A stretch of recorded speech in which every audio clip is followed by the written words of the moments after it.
Hi everyone, welcome back to Trees and Turtles. My name is Imogen. In today's video, I am sharing 5 ways that I treat myself gently in order to heal my inner child. If you're not already subscribed, make sure to do that, give this video a thumbs up, follow me on Instagram, and let's get started. So, in case you are confused, what is the inner child? So just a brief little note. I didn't know this before I started going to therapy. I started going to therapy when I was 17 and I had a lot of problems, many of which I have now fixed. Not all of them, that's why I'm still in therapy. Anyway, I discovered that one of the most impactful things I ever did was learn to treat my inner child with compassion, because I had a lot of childhood trauma and a lot of issues that I was carrying over into my adult life because of ways that I'd experienced emotional hurt as a child.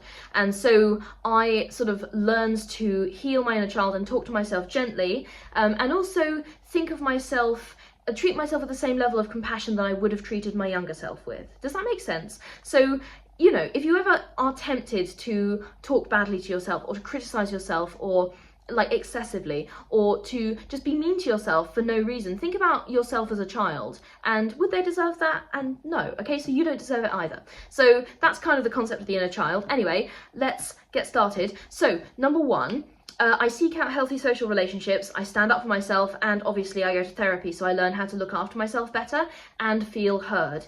So healthy social relationships are absolutely crucial. I've been in a lot of toxic social relationships in my lifetime, and fortunately I have managed to get out of pretty much all of those situations. So that's been really, really helpful, and that was something that massively helped me feel a sense of emotional safety as well. And also, when you remove a toxic relationship from your life, it can leave a kind of gap. So it's important to seek out healthy social relationships, firstly, so you know what they look like, and secondly, so you have something to fill that gap with, because otherwise you're just going to feel lonely, and you don't want that. So, all right, number 2, I always work as hard as I can on my career and maintaining my financial security and independence, so I'll always be able to live life on my own terms. Independence has been a number 1 thing for me for ages and ages and ages. Like, ever since I was aware what being independent was, I wanted to be that. So financial independence obviously is really crucial, and living by myself is another form of independence that I really enjoy, and that gives me a great sense of security and a sense of fulfillment. So I will always work as hard as I possibly can on my career in order to maintain the independence, which gives me the emotional security that I need. All right, number 3, I do things which bring me joy. It's not all hard work, guys, okay? If I want to watch Star Wars, then I do. I love Star Wars. I'm a nerd. What do you expect? If I want ice cream, I have it, okay? I have ice cream in my freezer right now. If I want to go on a fairground ride twice, I do it, okay?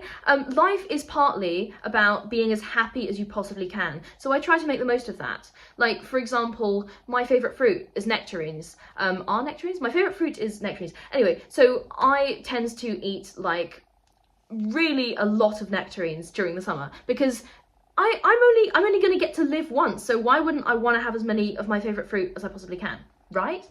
All right, number 4.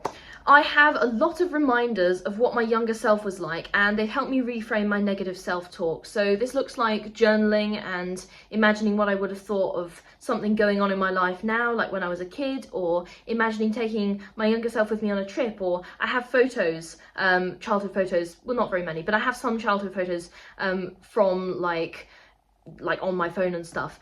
So when I'm angry at myself, I remember that I used to be a kid, and that kid didn't deserve my anger, like I mentioned at the start of the video. So I should be compassionate to my adult self in the same way. And this sort of reframing, like this change in mindset, has really, really helped me with my self-talk, my self-compassion, etc., etc.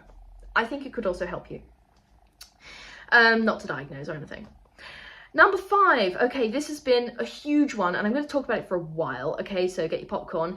I make my physical surroundings into a sanctuary for myself. So I've talked a lot about sort of independence earlier in the video, but this extends beyond just my immediate apartment. Yes, my apartment has been like such a huge tool in improving my mental health, and having a space just to myself has been amazing. Obviously, no shade to housemates I've had in the past. I really enjoyed living with housemates, but I think in this phase of my life it's really important to actually be by myself, and just simple things like coming home, locking my front door, going into my kitchen and cooking a meal, like all of that stuff. This space feels like my own, and it's enabled me to really relax. So that's kind of like the core of it, but it does extend beyond that.